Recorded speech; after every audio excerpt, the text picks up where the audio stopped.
Good morning, YouTube pipe community. Trying things a little different today, this morning. Got the my iPhone mounted away, aiming this direction. So we'll see if the video turns out any better than the last ones. Got the Canadian I've been working on here, and shaped it out on the belt sander there yesterday, or the 1" by 30" belt sander. And this is kind of what I got so far. Just going to be working with files. So anyway, light up a pipe here. Got a Canadian I built, one of the first few pipes I built. Nothing fancy, but anyway, it works. And I've got Sutliff, Fox and Hound in there. I like that tobacco.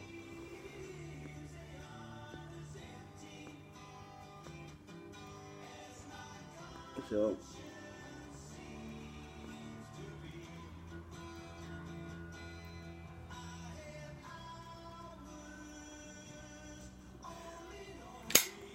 get that lit up. Oh, good one. I sometimes inhale. I know as a pipe smoker I'm not supposed to, but I try not to smoke cigarettes, but I do once in a while, and it's not a good thing, I know. But also, something else I better mention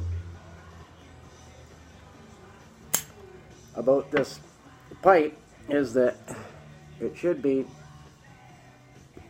trashed and thrown in the garbage. By that I mean it's got a flaw in the bowl. I'll show you if I can.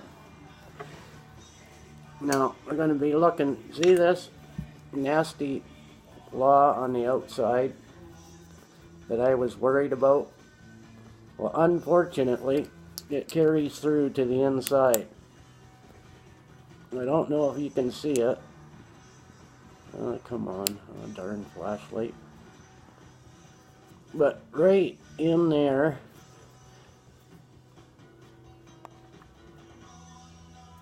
that's the air hole, but I can't,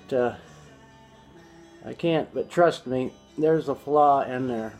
So right away, that makes this piece of briar undesirable, because I certainly wouldn't want to buy a pipe that was like that, and I wouldn't want to sell one to anybody or give them one like that, because it can burn through. So this is going to be discarded, or I'll keep it for myself. What I was thinking on doing, and seeing there's another one here that you can see right there. I think you can see it, yeah. And those nasty ones there. Like I say, it continues right on through to the inside of the bowl. So, but what I'm going to do is I'll just finish it. I'll keep it for myself. If it burns through, it burns through, you know. But what I want to try is different options for filling that. Like I could rusticate the pipe probably using lines similar to that, you know, like vertical bark type deal. I could do that, try doing that, but then there's still going to be a big gap. So I thought maybe when it gets to this point, I'll drill, or not drill, but I'll try to dig some of this out, and I'll mix up some, I'll save some sawdust from this, and I'll mix some of this epoxy. I've got, what did I do with my epoxy? Oh, this Gorilla Glue epoxy and resin. It's some good stuff. And what I'll do is I'll mix some sawdust in with that, and then fill the nasty areas. Not terrible. Anyway, we'll forget about that for now, and just file away for a little bit. I've got these two files I use more than anything. This round one here and this one, straight file. I also have this wood rasp.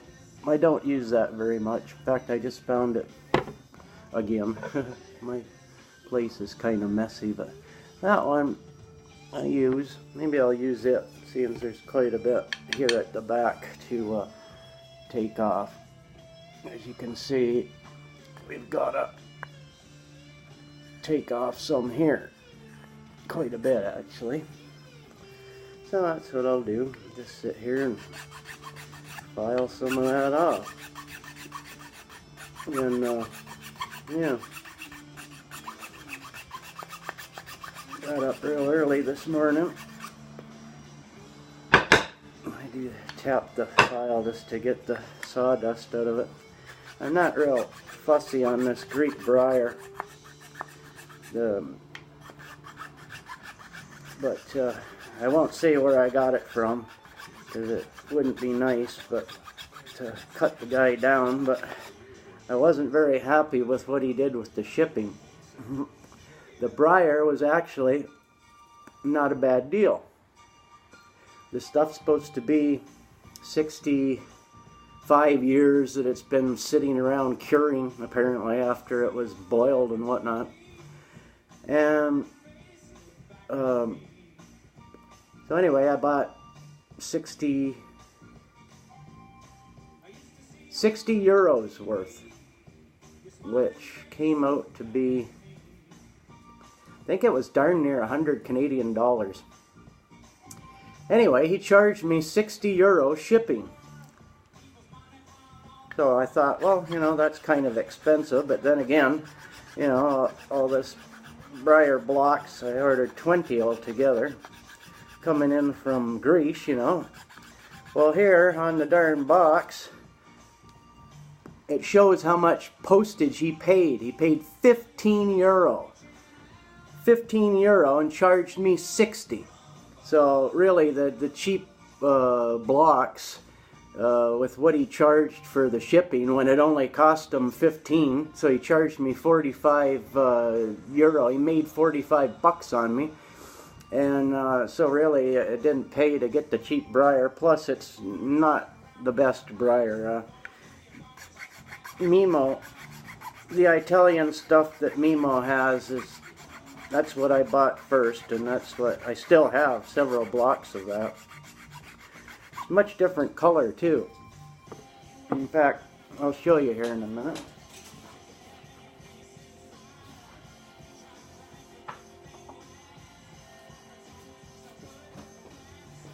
Here's a couple pieces of nice Italian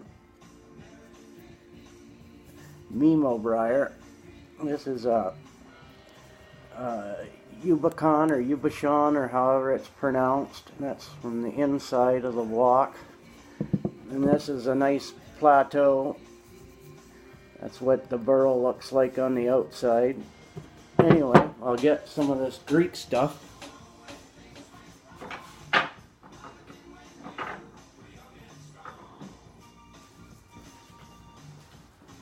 And here's an example of the Greek.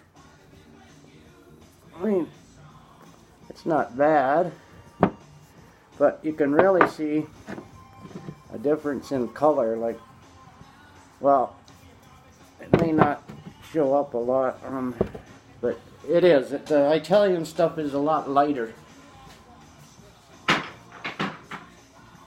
Anyway, I'll put this back.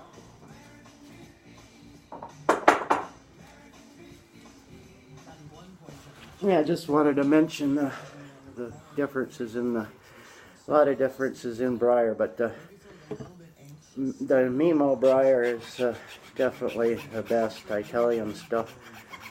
I've heard a lot of pipe people say that. In fact, my kind of like mentor, Sasha Bondarev, or Alexander Bondarev, he recommended Mimo briar, and so that's when I ordered 20 blocks from Mimo. I ordered it last year around this time, and it cost me close to $700 Canadian, but that was with the 100 or so shipping or whatever it was. I've got the invoice somewhere, but anyway, yeah, I started this hobby last year, actually last fall. Or I started back into it, not so much pipe making, but back into smoking pipes. I had a pipe back when I think I bought one from the drugstore in Dunnville, Ontario, when I was about, I don't know, maybe 16 or 17, and I bought this tobacco, I think it was Borkum Ref, or Brokum, or Borkum Ref, or whatever. I think it was Cherry Cavendish. It might have been Apple or something, I don't know, but anyway, I used to smoke it, but of course I had no idea what I was doing. I don't really know why I had such an interest in pipes even from an early age. I can remember my great grandfather smoking a pipe, but other than that, I didn't really grow up with anyone smoking a pipe around me a lot or anything. My uncles and that all smoked cigarettes. My parents never smoked. But anyway, I always liked pipes. So then last fall, or like would be 20, well, it's been over a year that I've got into making pipes. I got all the equipment and that last year, so it's been about a year that I've been dabbling in it. I still haven't sold one, but there was a lot for me to learn. Like, not only did I have to watch a ton of videos and read all kinds of discussions on pipe forums and whatnot, checking out what materials you need, tools, trying all different methods. I've got metal lathe, I've got a wood lathe, I've got a 4 inch by something or other belt sander there in my bedroom closet. I keep it in the closet so it doesn't put dust all over the place. And I bought a jigsaw. Don't really need it. I just got it because it was on sale at Canadian Tire for like half price, regular close to $500. I got it for $250. The wood lathe, the drill press, very important. Bandsaw and the drill press are the two most important things. You can pretty much get away. Like, I don't use a lathe too much for doing any of the shaping. In fact, a lot of the tools I had never used, so it's been quite a learning thing for me. And what I was going to say about that is, yeah, the different pipe professional guys say that you shouldn't sell a pipe unless you've made at least 15 successful ones. Well, I haven't made that many yet. Not that I haven't had the time, it's just that I know I have a limited amount of blocks of briar. So, you know, I was all gung-ho, ready to dive in when I first got my equipment, boom, you know. But then now, you know, I could have used up all the briar and whatnot, but I thought, no, I'll take my time and explore more. You know, I've been trying out all kinds of different tobaccos. I've been, you know, looking at all kinds of different artisan pipe makers and kind of different styles. You know, when I first started, I didn't know any of the pipe shapes or anything, you know, and there's a lot to it. Even making just classical shapes, like, you know, there's rules or whatnot, or there should be anyway, or maybe not really rules, but kind of a code to go by. But the number one thing is to have, like my friend Dan Sanford from Creators Designs calls it, he calls it, what was I saying now? Oh boy, brain fart. Dan from Creators Design. Oh, plumbing, yeah. He calls it plumbing. As long as the pipe has the proper plumbing, and that's true. I mean, the design, you could have the nicest briar in the world and done with a finish that's just beautiful and flawless grain, and yet if it's not fashioned right in plumbing, you know, that being the air hole, the bowl hole, the tenon hole, and you know, and then the stem's very important too. You don't want a space. You want your tenon when it goes in to fit right up snug. You don't want space between the end of the tenon in this part of the stem here, because turbulence causes moisture. You don't want then when it comes to the end of the stem where the button is, and the V where the hole slims out and turns into like a V shape, that's all very important for a dry smoke without gurgling and all that. So anyway, I see that I've been babbling away here for 17 minutes, so I guess that's long enough. Probably too long, but anyway, just give you an idea what I'm up to today. So we'll say goodbye for now. Thanks for watching. Please subscribe and like the video if you want to. Share. Oh, also, I'm thinking about doing a 100 sub giveaway, seeing that's the thing that the YouTube pipe community seems to do. I'll have to think about how I'm going to do all that, but seeing as I've only got 39 subscribers, which I'm shocked at as it is, but anyway, it's probably just people being courteous and subbing me back for subbing them. That's probably all my subscribers. But anyway, if you want, go ahead and give it a like or share or whatnot. But yeah, I'm going to be thinking about, maybe I'll make a pipe and do what Dan from Creators Designs does.